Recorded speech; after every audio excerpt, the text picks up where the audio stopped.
من الشیطان الرجیم بسم اللہ الرحمن الرحیم نحمدہ ونصلی علی رسول کریم انشاءاللہ ماشاءاللہ سبحان اللہ۔ کافی دنوں پہلے ایک ٹی وی چینل باہر ملک کا اس میں سنا گیا کہ قرآن میں لکھا ہے کہ جہاں کافروں کو پاؤ وہاں انہیں قتل کرو۔ اصل میں یہ سورہ بقرہ کا 191 نمبر آیت ہے اور یہ شروع کا آدھا حصہ سنا دیا گیا ادھر پروپیگنڈا میں۔ پورا آیت اس قسم سے ہے اور ان کافروں کو جہاں پاؤ قتل کرو اور جہاں سے انہوں نے تمہیں نکالا ہے وہاں سے تم بھی ان کو نکال دو۔ اب پورا آیت تو یہ ہے نا، یہ تو ایک خاص کافروں کا بات ہو رہا ہے جو پہلے تمہارے پر تم کو نکالے تھے، اب تم ان کو نکالو، اب تمہارا ٹائم آیا ہے۔ تو یہ ایک خاص موقع کے بارے میں بات ہے اور یہ لڑائی کا ابتدا کرنے کا بات نہیں ہے، بلکہ جو لڑائی وہ لوگ پہلے کیے تھے اس کا انتہا اب تم کرو۔ اور قرآن میں تو یہاں تک آیا ہے کہ اہل کتاب کا کھانا تمہارے لیے حلال ہے۔ یہ سورہ 5واں نمبر سورہ ہے سورہ مائدہ، اس کا آیت بھی 5 ہے، 5 کا 5 اس میں لکھا ہے اور اہل کتاب کا کھانا بھی تمہارے لیے حلال ہے اور تمہارا کھانا ان کے لیے حلال ہے۔ تو جب یہ ایک دوسرے کے مہمان بن سکتے ہیں تو یہ قتل کرنے کا آرڈر کہاں سے آ گیا؟ اور اسی 5ویں سورہ کے 5واں نمبر آیت میں بعد میں یہ بھی لکھا ہے کہ پاک دامن اہل کتاب کی عورتیں بھی آپ کے لیے حلال ہیں۔ تو اس کے معنی زندگی بھر کا محبت کر سکتے ہیں آپ ان کی عورتوں سے شادی کر کے محبت کر سکتے ہیں۔ اور اسی طریقے سے سورہ بقرہ کے 221 نمبر آیت میں ہے کہ مشرک عورتوں سے شادی نہیں کرنا۔ تو اس سلسلے میں نے سرچ نکالا تھا کہ اگر مشرک سے کرنا نہیں ہے تو یہودی میں تو بہت مل جائیں گے، لیکن عیسائی میں تو زیادہ تر تو وہ شرک کر رہے ہیں، تو عیسائیوں میں نہیں شرک کرنے والی عورتیں کہاں سے ملے گی؟ تو وہ دیکھا کہ ایک جگہ میں آبیون فرقہ ہے کرسچینٹی میں، اور یہ بہت ہی قدیم فرقہ ہے، تعداد بہت کم ہے لوگوں کا، لیکن یہ عیسیٰ علیہ السلام کو نبی رسول وغیرہ مانتے ہیں، خدا کا بیٹا وغیرہ یہ سب نہیں مانتے ہیں۔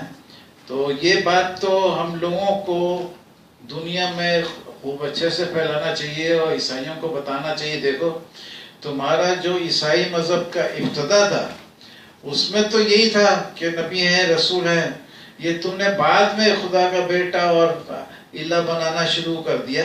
تو اب تم اپنا جو پرانا فرقہ ہے اس کو دیکھو، اسی کو سچ سمجھو، اس کے اوپر عمل کرو۔ اور سورہ نحل کے 16 نمبر سورہ ہے، اس کا 25 نمبر آیت میں بہت اچھے سے ہے، اے پیغمبر لوگوں کو دانش اور نیک نصیحت سے اپنے پروردگار کے راستے کی طرف بلاؤ اور بہت اچھی طریقے سے ان سے مناظرہ کرو۔ تو یہ ہے اصل میں پیس ٹائم آکوپیشن آف مسلمز، یعنی امن کے زمانے میں مسلمانوں کو کیا کرنا چاہیے؟ دانش سے، پیار سے، محبت سے غیر مسلموں کو بلاؤ۔ غیر مسلموں کو کیا، اب تو مسلمانوں میں بھی اتنا فرقہ ہے، تو میں تو بتا ہر فرقے کو محبت سے بلاؤ، ان کو بتاؤ تو کہ بھئی اصل اسلام کیا ہے۔ اصل اسلام جب سمجھ میں آ جائے گا تو وہ کوئی بھی پھر ادھر ادھر اتنا بھٹکے گا نہیں۔ تو اس کے بعد ایک اور مزے کی بات ہے کہ جب موسیٰ علیہ السلام